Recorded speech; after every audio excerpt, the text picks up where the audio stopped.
I had a chat with Robbie in the gym about this months ago now, and I remember having a chat with my old man years ago, and he hated MMA for the you'd rock somebody and they drop, and then you jump on top of them and start raining down blows. And to me, as a kid getting into MMA, that was really cool. My old man hated it, loved boxing, hated it, and I always hid behind the argument that, well, no, you take maybe one or two shots on the floor and then the ref breaks it up, and in boxing you have that continuous concussion. And then now you look at people like Michael Bisping after a career, he's got one eye. You've got people like Diego Sanchez who are struggling to kind of speak in an interview. And it's kind of, are we now getting to the point where the long-term effects of MMA are starting to show through?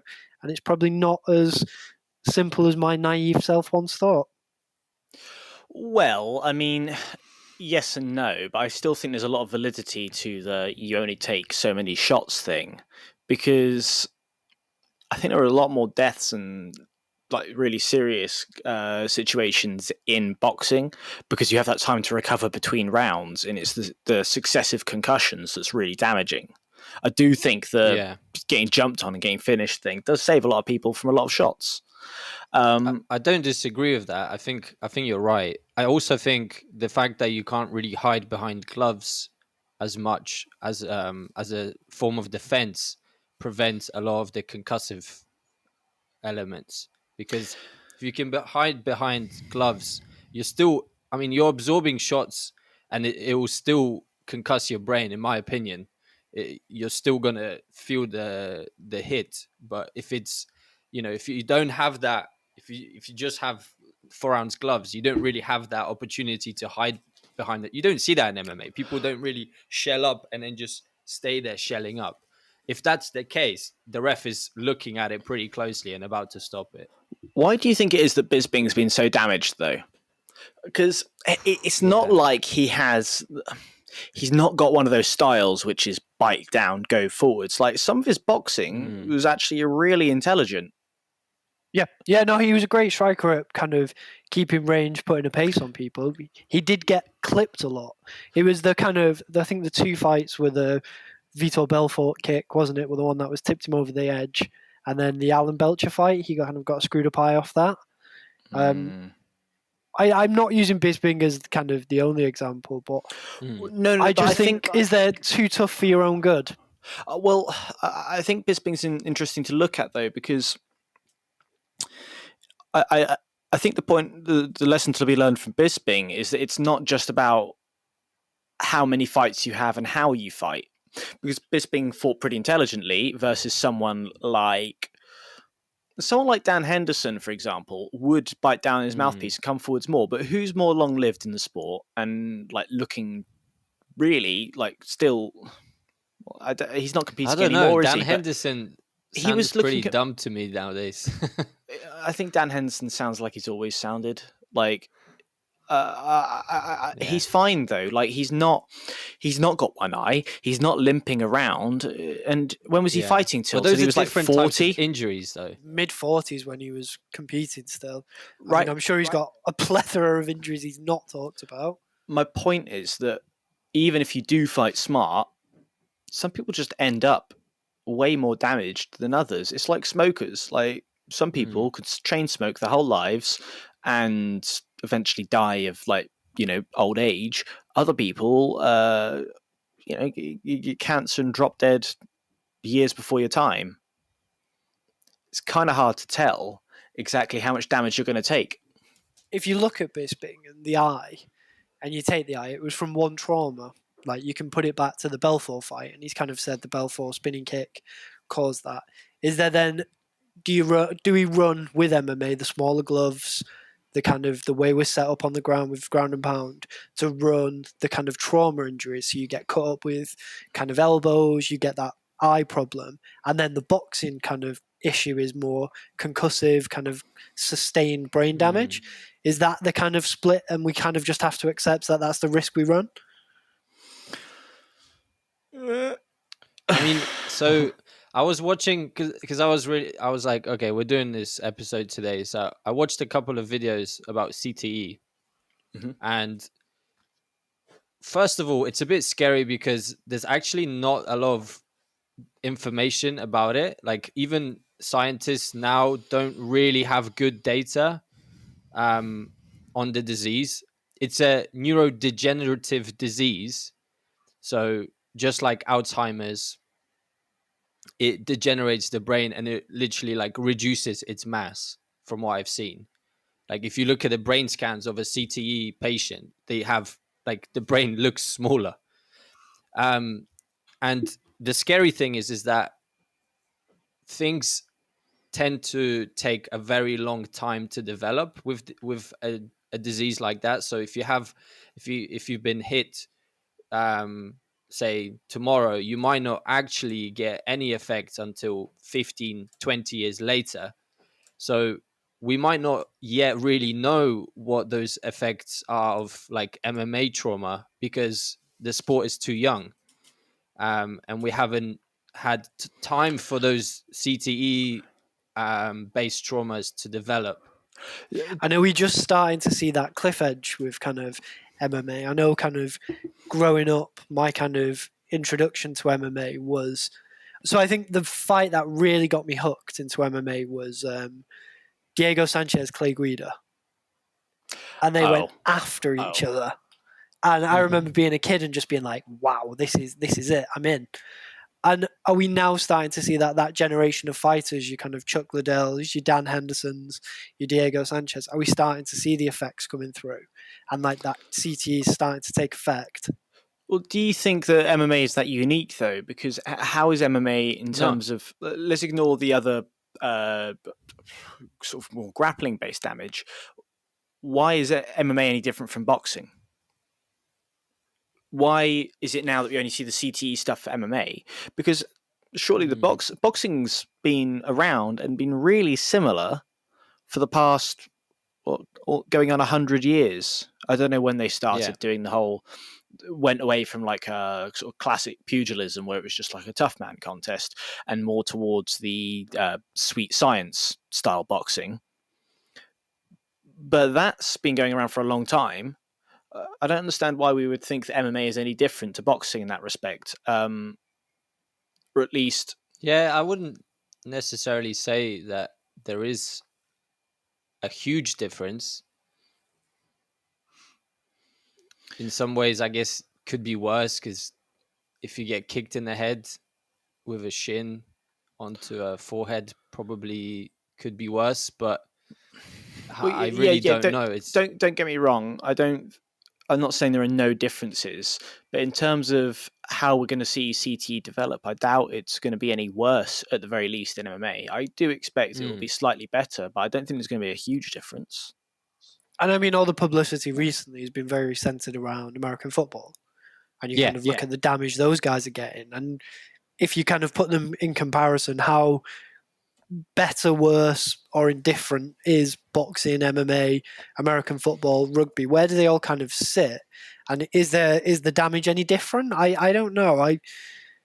I tend to go with no, but I think I could be convinced either way. Well, then there's been a lot of calls for. I don't know how pervasive it is, but I've heard calls for banning American football, and they don't really play American football before like college level, right? In America, you have to get to college level to properly play American football. No, they have pee-wee football. I thought it was like I thought it was more like touch though. No, they have 7-8-year-old kids laying into each other. Do they really? Because that's where the kind of the pushback is to kind of make it a bit older before you get contact. Because I know football in the UK they've stopped heading beyond a certain age, so you're not allowed to head the ball. Oh, really? Yeah, so they've pushed back on that. I think that in sports like British football, actual football, you should. Yeah, there's no real need to have the header. I've always thought that not really. In various sports, there are like core aspects, right? In boxing, it's about punching. Okay, so long as it's about centered around punching, it's still boxing. Whether you have the clinching or not, that depends on the specific rule set, but it's all still boxing. With football, I don't see any need why you have to have headers in the game. If you're not allowed to touch the ball with your hands, Why not just make a rule for not touching of the head? I think it's a bit of an unnecessary bit. I think the trouble with stuff like MMA and boxing is that you can't remove aspects like that without fundamentally changing the sport. Yeah, because I think I'd agree with that testament in the sense of growing up doing Thai boxing. You have kids who train up to kind of 16 with no head contact, and then kind of above 16, they get put in a ring and told to fight with head contact, and they get kind of knocked all over the place. They don't know how to guard, they don't know how to defend shots. And you think, what's the risk to reward of stopping people getting used to head trauma young to be able to defend themselves better in combat sports?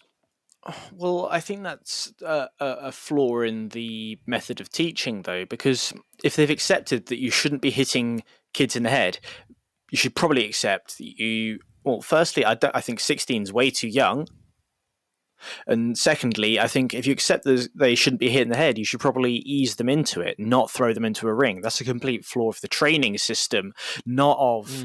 Oh yeah, that's what I think. Fair. Yeah, no, that's fair. I just, after watching those videos about CTE, I'm just really struggling to find a good reward, and the risk seems too high, especially because it's a real gamble, because it's so far ahead in the future that the effects start to appear, that you're playing a lottery, really. Okay, but so are you saying that you're not sure if there's enough reward in fighting to warrant fighting, considering CTE? I mean, look, if it's your profession, I mean, I think, first of all, I think everyone should have a choice to do whatever the fuck they want. So if you want to fight, you should have the ability to do that, as long as obviously it's accepted by the other person you're fighting. but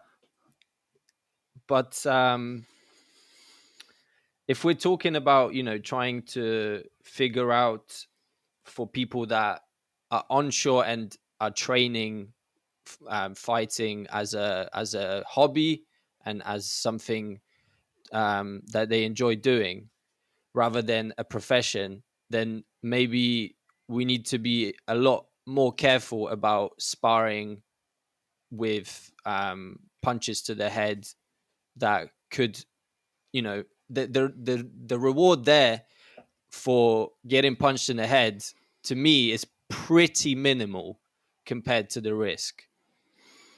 Well, I think the most important thing is that people are informed. Because I agree with the testament that everyone should have a choice about what they do. I think the important thing is that people understand what choice they're making. Yeah. Which I think is relevant to everything. I think it's relevant to, politics, life choices, going into employment, just about anything. Unless you know what choice you're making, you can't make unless you can make an informed decision. Your decision is pretty stupid in the first place. Like, it could be good, it could be bad. I think the important thing is that stuff like this is researched properly, and that when you go into it, you are informed about the risk. But then I also think there's an element of a lot of the damage is probably caused in the training room. So I know I'm guilty of getting a bit carried away sometimes. Me and you, Robbie, have punched each other in the face more times than I can probably remember. And kind of gym wars are commonplace, and gym wars happen. And how much of the kind of damage is done through a gym war over the space of years for people who are just hobbyists, who get dragged into a gym war. And then it's that kind of, you have a full MMA career that you get paid for, and you've made an informed decision that, I'm going to fight to a certain level and make some money off it, and that's going to be my job, and I accept the risk, as opposed to your guy who works a full-time job, runs to the gym, and then gets roped into gym wars kind of 4 nights a week and suddenly starts forgetting his wife's name. I mean, yeah. But I have often thought that's a thing, and I'd like to see more studies based on that. Because think about how much time you spend sparring versus how much time you spend in a cage. It's interesting, actually, because most of the research that comes out tends to come out from professional athletes. But how many hobbyists are being affected by this? That would be an interesting statistic to see, but that's a more, I guess, more difficult group to pin down. Because I suppose to bring it back to an example, have you seen the guy? He was on Tough. I can't remember his first name. He's called Holdsworth. He was at Team Alpha Male. He was BJJ guy, and he can't fight anymore because he had really bad brain injury. He was kind of migraines all the time, kind of early onset CTE, and he said it was through to kind of gym wars and kind of getting into scraps in the gym.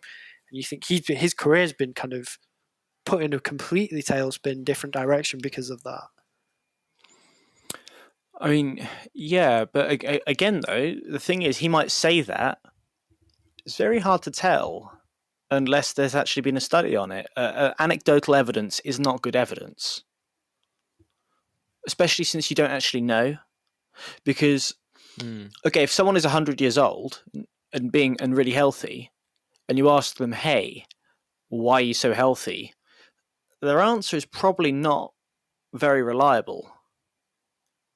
Right? Like I don't know. Maybe they make they have their own ceremony that they do every single night involving something completely mundane, and they're like, "This is why I'm so old."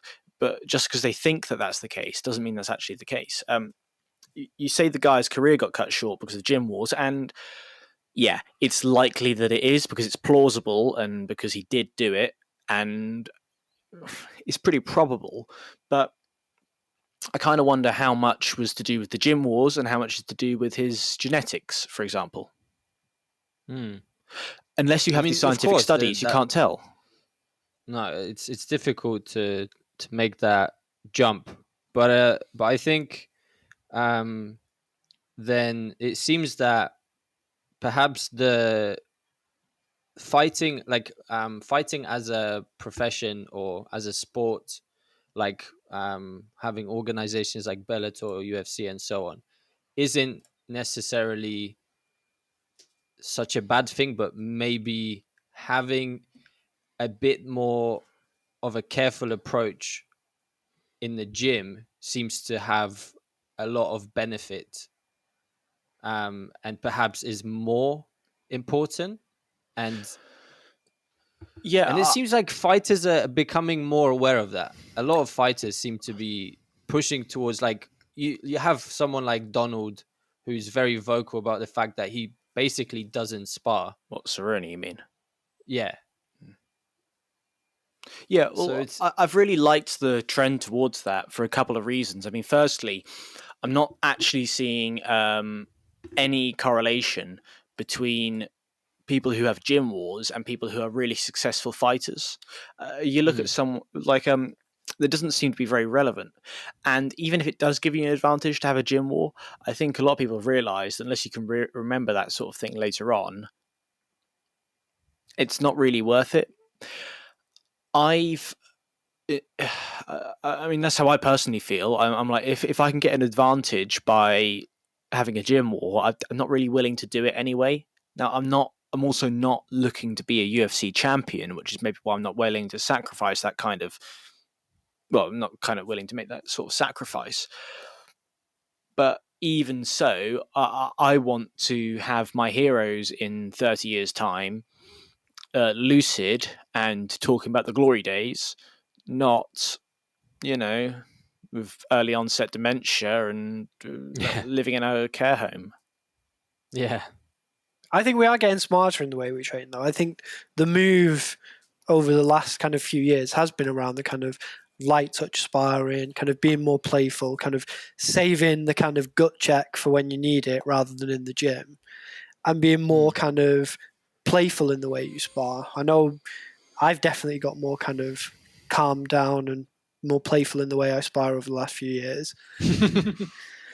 But like, if you look at the kind of the big Thais, like the way the Thais train, if you watch videos on kind of Sanchai's Instagram, he's having the time of his life when he spars, and nobody gets hurt. They're not sparring with shin pads on, and they're just sparring at a nice playful. I could have hit you there. I could have hit you there, as opposed to you're dead. I've got you. Yeah, they might go for a slightly stronger body shot, but their headshots are just super light. Yeah, and I think when you're training at a level like UFC, you've got there for a reason. You know you've got a gut. You know if you've been gut checked, you've been tested. So you don't need to test it in the gym. It's there if you need it. That's when you start then to focus on developing skills as opposed to having a war and just seeing how you survive. Well, there's an interesting thing I saw. Was it Dan Hardy? He did a breakdown of who is it that Max Holloway fought, and he points at the ground. He's like, let's go, let's go. You know, right at the end of the fight. I know Yes. I can see it in my head, but I've seen the Just fight. cannot remember who it was with. Okay, so the interesting angle that Dan Hardy had, because a lot of people went, "Oh, he's having a war, like he's getting too involved in the fight." But an interesting thing that came out of the breakdown was that Dan Hardy was like, "Look at his head movement. He's got this really well developed movement to slide out the way. He gets hit by very few of the punches actually in that exchange, and he comes off much better. And he's got the skills to avoid that damage." Dan Hardy's angle is that he could only have developed these skills in an environment where he feels comfortable standing that close to his training partners. If you're in an environment where if you stand that close to your training partners, they're going to hit you with a hammer, you're never going to develop those skills to move out the way and slip and slide. You're going to shell up and you're going to get the hell out of there, right? The fact that he has that movement shows that he's developed it in a gym where they are a bit more careful about how they hit each other. And I thought it was interesting to say that his angle is basically you can only develop those skills in an environment where you're not hitting each other too hard. It was interesting to see that his angle essentially implied that you will be a better fighter in that environment than otherwise. Yeah, I can see why that would be the case. It's also like you just said, he has that opportunity. So the creativity, I mean, come on, like you must have felt it yourself when you know we're not going hard. Your creativity and your level of like awareness of what you're doing is so much higher. Like it's almost like day and night when you know like, oh, we're going hard and the adrenaline starts. Obviously it's important to have these factors as well if you're really training for a fight, but I think for majority of sparring sessions the creativity can sometimes lead to really interesting outcomes. So it seems to make sense to me, that argument. I think it's the thing of with again the kind of back to the thing we've said earlier around the getting kind of smarter in the way we train is actually you learn more by experimenting in that environment and learning that you can move your head to the right or move your head to the left, or how does taking it off the center line without running that risk of being knocked out actually has a bigger impact on your skill, and you see your skill rate growing rather than your toughness rate and your ability to kind of bite down on your mouthpiece. And you can arguably say that if you look at a 1990s MMA fight as opposed to one today, they're two completely different fights. We're completely moved away from the let's put our feet in the middle of the octagon and swing to let's do really intricate movement that looks to the naked eye weird. You look at the way Dominic Cruz fights and you think, what's he doing? But actually, he's experimented to the point where his muscle memory is he knows where he can pivot, he knows where he can move. And actually, by giving up that, let's have a scrap in the gym and see who's the toughest, is arguably better in the long run. Yeah. Well, especially for skill. Yeah. I mean, what I've also found interesting is people often seem to come to a sort of epiphany about the damage that they're going to take. I think it depends on the gym you're in, whether it is a gym like that where it's a bit more casual it's a bit easier on your head. But people often come to an epiphany about how much damage they're taking and then immediately move away from the sport. I mean, how many times have you seen someone say like, actually, I don't want to strike anymore because of the damage. Or people in jiu-jitsu move away all the time. I remember talking to someone, and I was like, "Oh, mate, where have you been? I haven't seen you for months." He's like, "Well, looking at all the purple belts, these guys like, Naz is in for a surgery, and this guy's got a dislocated knee, done in shoulder. Someone's back's giving out, and I'm like, I don't really want to be part of this anymore." Yeah, it's an unspoken thing about jiu-jitsu, really. Well, it's unspoken. I don't know. I guess it's just maybe slightly played down. I think one of the biggest faults of the jiu-jitsu community is it's worn like a badge of honor. The cauliflower ears definitely are, and the that's not a fucking ear, good thing. everybody's happy to chat about how fucked up their knee is and how their back hurts, and it's become like a badge of honor of, oh, I made it to purple belt and got screwed up along the way, and it's probably not the healthiest way to get there. But I think that's better than getting CTE. I mean, yeah, so we had a podcast a couple of days ago with my old coach, and I was just said on that we're talking to the alumni from the MMA team at university. All of the old guys, none of them strike anymore, but they're all grappling. And you do get that damage, but I think it's almost universally accepted that you'd rather have your knee done in than your cranium. Yeah. Right? Like, you'd rather have arthritis than dementia. And I think that's entirely the right attitude, quite frankly. It's true. It's why jiu-jitsu is so much more of a long-lived martial art. The fact that it is physical damage rather than mental, and I think it's interesting to see how people value those two different aspects. I think a lot of the injuries that you get in jiu-jitsu could be prevented as well, because I don't think many people. How many like jiu-jitsu practitioners take the time to do recovery properly? Like, how many will go and do, I don't know, let's say yoga, and make sure that they're properly stretched out. You've taken the time to do rolling of your muscles, whatever.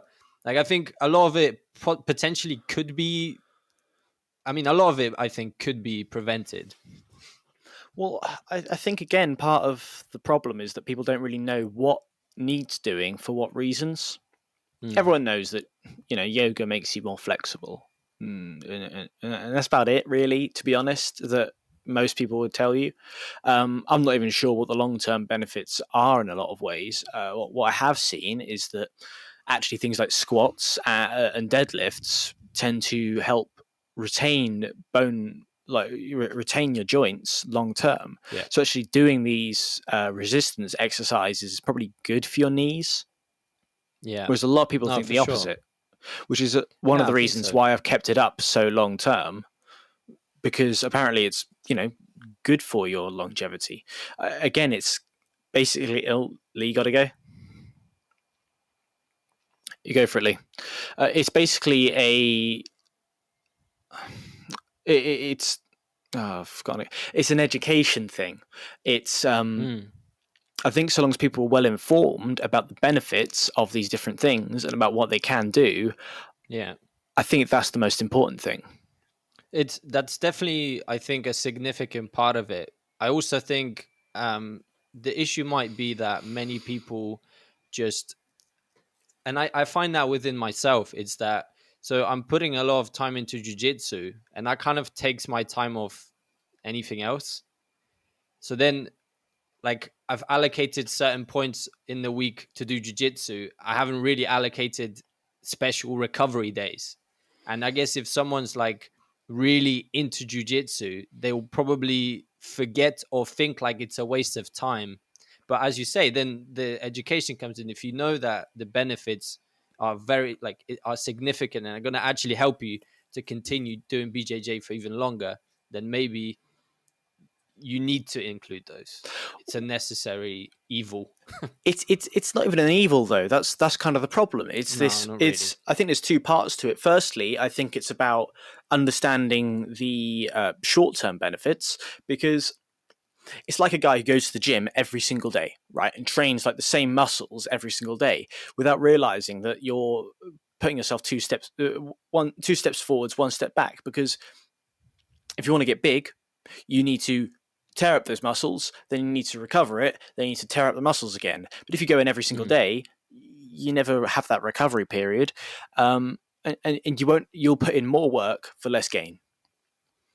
And I think that's the first thing with jiu-jitsu, is that you need to understand that it depends what your goals are. If you want to win a competition, being stronger not only might help you save your joints and save a lot of long-term damage, but it might also improve your ability to win a competition. Not training every single day and leaving your body to recover might make you better for that competition. It might make you remember more, and it might make you learn faster and be able to build up those physical skills better. And I think, no, absolutely. I mean, taking days off is really important, especially for your brain, just to catch up with the information you've learned. I think it's just got to be a move away from the attitude that grinding is the only way to get good at something. Yeah. It's the train smarter, not harder kind of thing, right? Yeah, you don't need to do 2 sessions a day, 6 days a week. I still think we're at the point, though, where it's too late when we start to learn more about recovery. So I've only ever looked into stretching and how to kind of best look after my body after an injury. And I think because jiu-jitsu is so accessible, people turn up and they can do a week, a month's worth of classes and feel great after it. And they don't need to know about the kind of, your knee is going to hurt and you're probably going to hurt your back at some point. With MMA, you're going to hurt your shins, you're going to hurt your arm, you're going to hurt your ribs. And we tend to wait until it's too late, or we've been injured before we look into it. I think there's probably an education piece when you sign up for coaches to be like, I know it feels great now, but you need to look after your body kind of ready for when it does get injured, or if it gets injured, rather than being more proactive than kind of reactive to the way you care for yourself. Yeah. Again, though, it's the education thing. If people don't know, people won't do it. That's the problem. It's all about making sure people are informed. Another part of it is that's part of just human nature. We always go for the short-term reward rather than long-term reward. Tell me about it. It's just like it almost applies. It's almost the same thing that applies to procrastination. It's like, it's just the jiu-jitsu thing gives me the short-term reward right now, but the stretching kind of doesn't feel like that. It feels a bit like I have to do it, so I don't really want to. And you don't think about the future in the same way. So I feel bad for saying this, and I feel like I'm going to upset a coach somewhere. But then I think that responsibility is on a coach. It isn't just come in, do a few drills, spar, go home, see you later. I think there's a responsibility to coaches and gyms to kind of be like, we're going to look after our people who come in, because 90% of the people in your gym are probably never going to compete. They're probably here for a hobby. And actually, it's their interest in the long term to keep them fit and healthy, to keep paying the membership. So it's probably an emphasis more on coaches to kind of educate people and mandate the stretching and things like that. Yeah, well, it's going to be a community thing. But yeah, if it is an education thing, your teacher is your coach. It's probably on them, quite a lot of it. But I also think it's the fact that a lot of people's practice isn't actually in line with their goals. Because if your goal is to be fit for a long time, how many people get into jiu-jitsu to be fit, right? But what do they end up doing? You end up going mental. You end up busting up your knees. You end up like killing your back. You're not that fit by the end of it. You're in pieces. Okay? If your goal is to be fit, you need to combine the jiu-jitsu with being strong and with stretching. It is partly on the coach to educate you in the benefits of those things, but the information is out there. I think if people want to do something, they should be proactive about getting that information as well, because a coach might tell you how to be better at fighting, but a coach won't necessarily tell you how to stay in the sport and how to be fit for the next 50 years, because that's not necessarily what they're coaching you to do. But then I also think experience for them dictates and kind of informs them that people turn up, your hobbyists do turn up, and they're all getting injured and disappearing for 6 months, and then they come back and then they dip in and out, and their kind of whole experience of teaching kind of tells them that people are getting injured. So then they need to look at the way they're teaching and the way they're kind of doing their classes, the structure of the classes, what they're encouraging, and what their goals as a coach is. Because if you're training hobbyists to be world champions, then there's going to be a lot of injured people and a lot of people who kind of dip out quite quickly. Yeah, well, maybe then it's in understanding your role as a coach is to guide people on what their personal goals are, rather than doing how to turn everyone into a killer. Yeah. So I think you think of the coach as kind of, I will teach you how to do jiu-jitsu, I will teach you how to fight, but also as a kind of mentor, in the sense of, I've been here, I've seen people with similar goals do this before, and the way you're going might need to be adjusted to kind of keep you at it for longer. So I think there's more of an emphasis on like the training smarter, and I think that in the first instance does come from coaches. Because they enforce, they are the enforcer essentially, and they're the person who says, do this today. Don't put 16-ounce gloves on and put your gum shield and head guard on 5 days a week. They're the kind of first point of contact into that. And then as education in the sport and the people who are training gets higher, that's when people can kind of start making the decision themselves. But people get into MMA, jiu-jitsu with zero idea of what it is. You can't then say the emphasis is on you to research what jiu-jitsu is, watch all your YouTube videos and become a black belt overnight, and learn how to kind of look after your body. We hope you enjoyed that episode. If you did, please consider subscribing to the podcast and checking us out on YouTube, Facebook and Instagram under the name Combat Thoughts. We'll see you next time.